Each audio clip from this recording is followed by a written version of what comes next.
You think it's too hard to meditate? I can't meditate. When I try and meditate, I just sit there thinking.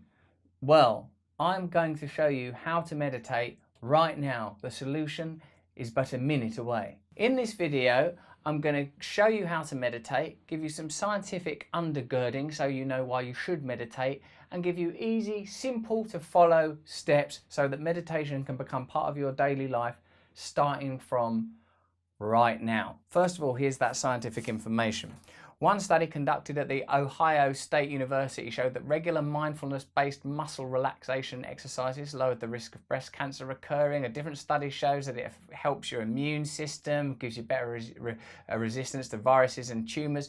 And the David Lynch Foundation conducted some fascinating experiments, I believe in Chicago, where a group of meditators were able to change the consciousness of an entire city, reducing the crime rate of that city. Bullshit, I don't believe that. Hey, it's out there. Google it. You can have a look for yourself. Crime statistics fell, violent crime in particular, suggesting that consciousness is non-local, and if you affect your individual consciousness, you will affect consciousness itself, as if it's comparable somehow to the quantum vacuum that exists outside of time and space, from which all matter emerges, and perhaps consciousness itself comes from there, or perhaps there's some corollary between God, creation, consciousness. That's what I'm arguing, but you don't need to worry about that now, not when we're dealing with meditation for dummies. Now, the first thing you need to do is sit down quietly somewhere where there's a fairly decent chance of you not being disturbed. Set yourself a modest target, just perhaps 5 minutes. Now, how I was taught to meditate, I've been taught to meditate by a few different people, so I'm going to give you a beautiful hybrid, a chimera, a meditative chimera of the whole bunch. Now, this is what I want you to do.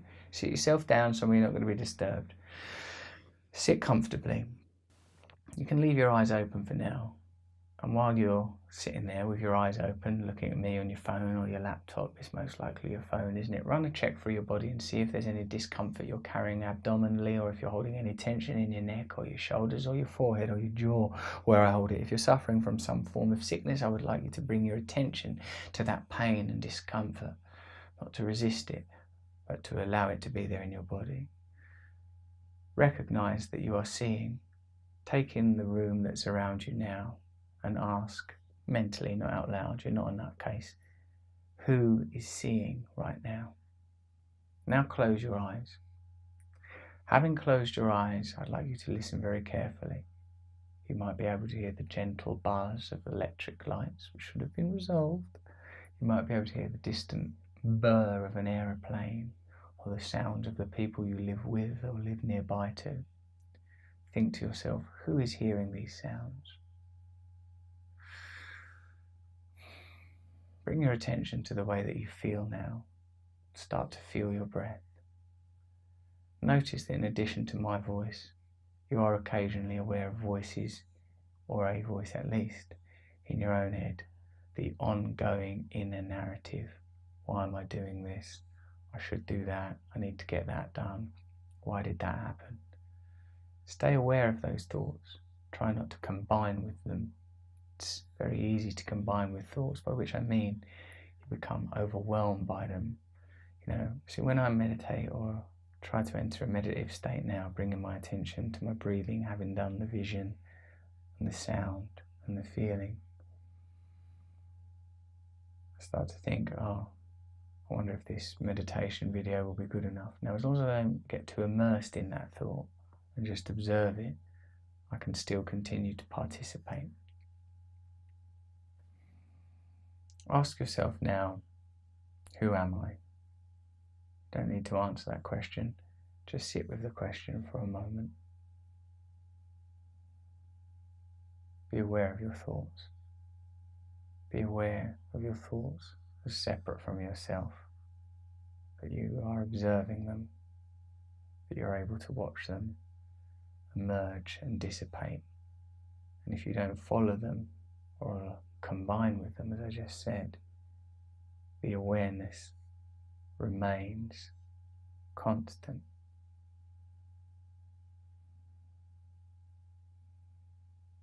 Bring your attention to your breathing. With mantra meditation, you might like to repeat a mental sound. I was recently taught aham, aham. You don't need to say it out loud, you just think it. what usually happens with me is once I've achieved a state of some relaxation and I start to use the mantra, my mind strays either back to the sounds or the thoughts or the feelings in my body. But as we've already acknowledged, we are aware of this phenomena, and therefore we are not entirely immersed in it. It needn't become the nucleus of our identity, the point of our perspective and attention.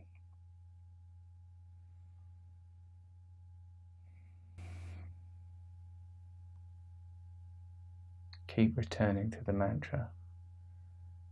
Don't be irritated or agitated when you think other thoughts. The mind does think thoughts. It's one of its little jobs.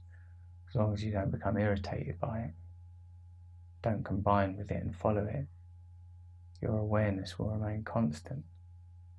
And we come to realize that awareness itself is discrete from this quality of thinking or feeling, that all things are happening within awareness. Try now, just for 5 minutes, to practice meditation as I've taught you. Go through that routine and repeat mentally aham, which I was taught is simply the sound of the breath.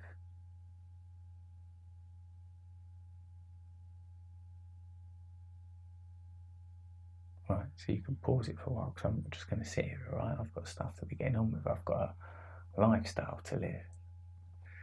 When you've done it for a while, don't open your eyes straight away. I would suggest like 5 minutes to start, and you can increase to 10 minutes and then 15 minutes. The key thing is the awareness. And the function of meditation and the point of meditation don't occur in these moments of silence. It occurs in the rest of your life when you're in relationship with yourself and others and nature and the machine of society. If you cultivate this awareness, you recognize that you have more time than you thought you had when someone agitates you or irritates you in the same way that the thinking did. You perhaps come to recognize that perhaps the awareness that they experience is not ultimately any different from the awareness you experience, and that we're all varying permutations of a broad oneness, which is kind of a beautiful thought. Not to get too caught up in the commotion of the day, that the meditation in a sense becomes the bedrock, the ulterior baseline of your being, as opposed to sensation, the pursuit of pleasure, and your beliefs about yourself, which can be a difficult castle to inhabit and is often spoken of as illusory, the veil, maya, all things constructions, all things conceptual, all things temporal, but the awareness, I was taught, eternal. Favour the eternal over the temporal. This is a way to freedom. There you go, so there's a little bit of meditation there. I hope that it's been of some use to you. You can follow me, Kancha, on Twitter if you're not doing that already, at Rusty Rockets, or on Instagram. Watch out for my YouTube videos. I've been in lots more of these things. I certainly feel a lot more tripped out and meditative right now. Thank you very much for joining me. Remember to watch my little show thing I do. Have a listen to Under the Skin. See you later. Hey, if you enjoyed that video, you might also like Is Mindfulness a Con? That was a good video. And what meditating every day has done for me.